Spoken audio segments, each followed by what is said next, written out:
Bonjour, c'est Gilles du site boursicoté.com. Nous sommes aujourd'hui le vendredi 3 mai 2013. Je vous propose donc une suite de l'étude sur la corrélation qui existe entre le DAX et l'indice CAC 40. Donc nous étions vendredi dernier sur une phase où les cours étaient en train de tester ici la zone des 7779.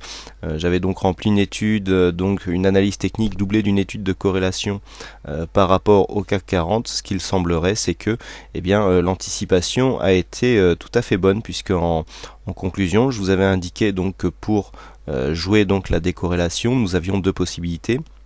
Soit parier sur une baisse du CAC 40, ce qui entraînerait donc un rattrapage du DAX via le CAC qui amplifierait la phase de baisse, ou alors jouer ici la sortie de ce biseau d'élargissement, et dans ce cas-là, le DAX serait à même de rattraper la performance du CAC 40. Donc voilà ce que nous avons sur le DAX. Effectivement, il y a eu une cassure qui a été confirmée, et celle qui avait donc été anticipée lorsque j'avais fait cette analyse.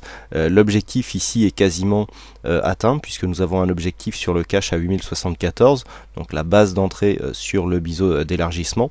Et lorsque l'on compare ici avec le CAC 40, eh bien nous avons dans un même temps le CAC qui a stagné, puisqu'au moment où le DAX était en train de sortir de l'équivalent de biseau d'élargissement, donc quasiment sur cette ligne, le CAC était déjà sur cette zone ici à 3843, donc en clôture de veille, puisque j'avais fait mon analyse le 25 avril. Donc l'anticipation ici avait été la bonne. On avait une accélération du CAC, le DAX était resté sur place, et on anticipait un resserrement des performances entre le DAX et le CAC. Donc là ici c'est le premier scénario, à savoir le DAX qui a rattrapé le CAC, puisque le DAX qui est sorti en premier de son biseau d'élargissement est venu atteindre l'objectif, et le DAX est en train de rattraper. Alors au-delà des paroles, je pense que des chiffres sont beaucoup plus parlants. Donc nous étions ici sur la clôture de cette bougie lorsque l'analyse avait été faite.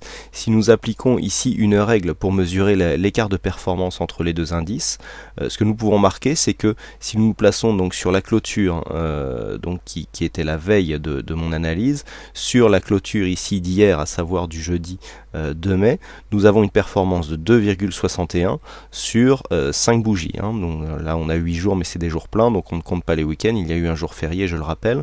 Donc nous avons ici 2,61 sur 5 bougies. Si nous prenons l'équivalent ici sur le CAC 40, donc nous prenons la même règle donc qui s'applique de la clôture donc du 24 sur la clôture du jeudi 2, et nous avons toujours ici sur 5 unités 8 jours 0,41, donc 0,41 à mettre en parallèle avec la performance que nous avons sur le DAX ici 2,61, il y a un écart de 2,2%, donc qui confirme bien le rattrapage du DAX par rapport au CAC. Donc cette stratégie avait été anticipée. Je vous avais indiqué prendre ici des positions long DAX en parallèle avec des shorts CAC. Et bien cette stratégie a été largement payante, puisque le différentiel de performance est assez important.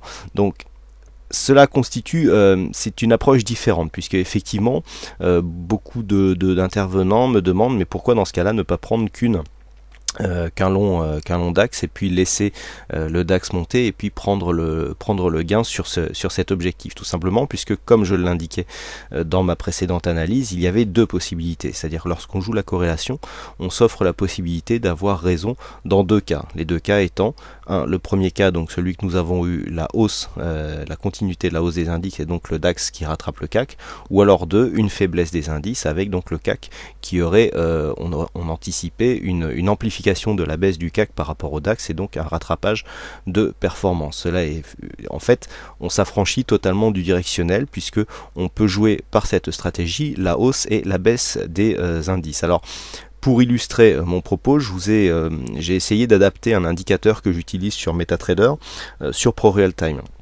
Cet indicateur mesure la corrélation qui existe entre donc le sous-jacent qui est ici analysé et le CAC 40, hein, comme il est indiqué ici.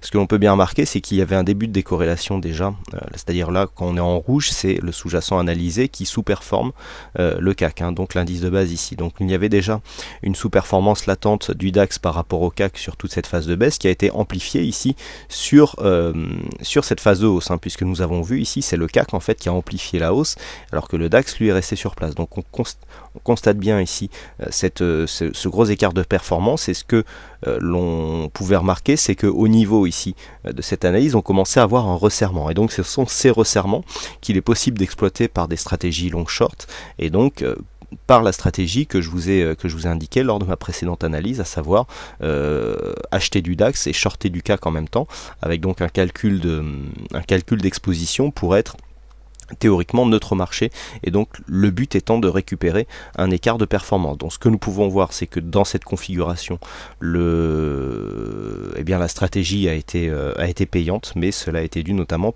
par le fait que l'écart était assez conséquent, et donc ce qu'il faut, c'est bien attendre ici le retournement pour profiter d'un resserrement et donc d'une recorrélation des indices sur un